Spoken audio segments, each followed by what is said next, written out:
Hi everyone. It's hard to believe, but we are now here in our last set of Wordmasters words of the year. This year has just flown by. And we're going to work today with words 16 through 25 of round 3. Your homework due Tuesday is to make sure that you've watched this video. And after each word, you've created a flashcard that has on the front the word and on the back of the card the parts of speech and definition. As a reminder, I really want you to make your own flashcard. Even if you're using the Quizlet app, make it yourself before you use mine, because I want you to have that kind of muscle memory of copying down the words. Portent. Portent is a noun, and it's an omen or a sign of the future. For example, there's an old saying, red sky at night, sailors delight. Red sky in the morning, sailors warning. And what that means is they believed that the color of the sky, either at night or day, was a portent of what the weather would be like while they were sailing. Also, some people who are superstitious believe that seeing a black cat, especially around Halloween, is a portent of bad luck.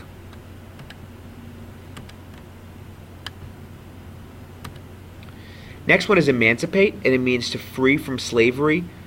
It also means to release or liberate. It's a verb. Abraham Lincoln, after the Civil War was over, gave the speech, the Emancipation Proclamation, where he declared that slavery was no longer legal in the United States of America, which was a major point of conflict in the Civil War.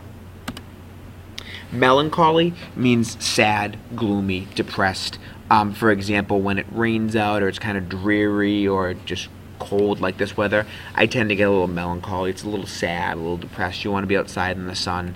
Someone who's melancholy might look like this. And it is an adjective. Brawl, one of my favorite words. If you're a hockey fan, you know it pretty well. As a noun, it means a rough, noisy fight. You can also brawl as in an action, like, the two teams brawled after the goalie was hit. And here is an example of the Bruins and I believe that's the Penguins brawling a couple years ago. So again, remember we're talking noun and verb, and knowing the difference between the two is very important. Disfigure.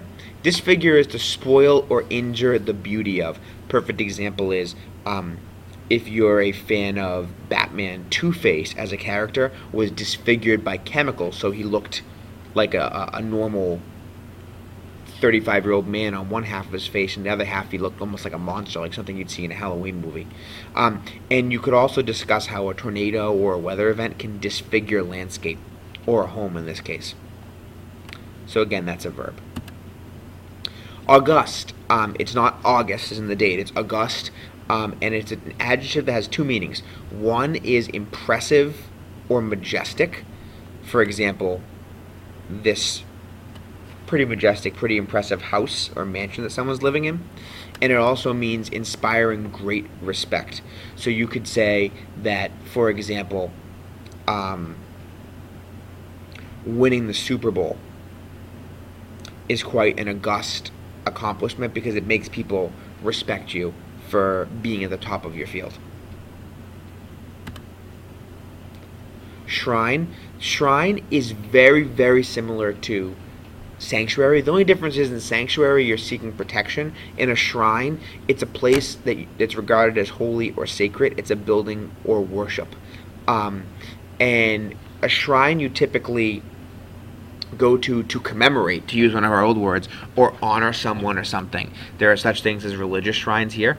If you're a fan of the Nickelodeon show Hey Arnold, Helga always had a shrine to Arnold.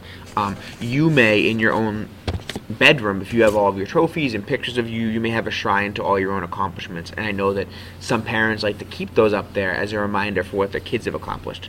So that's shrine.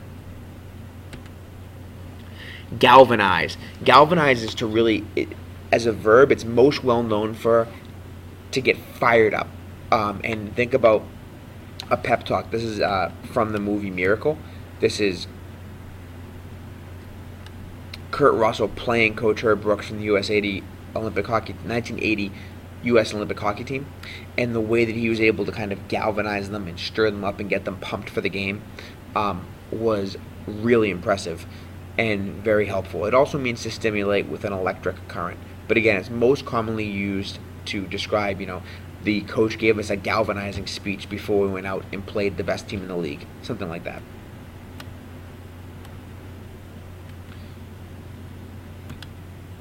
Abject. Abject means, as an adjective, it means hopeless or lowly or miserable. You may have heard it used to describe abject poverty, and that just means it's just the complete worst. It's very difficult to live through, etc.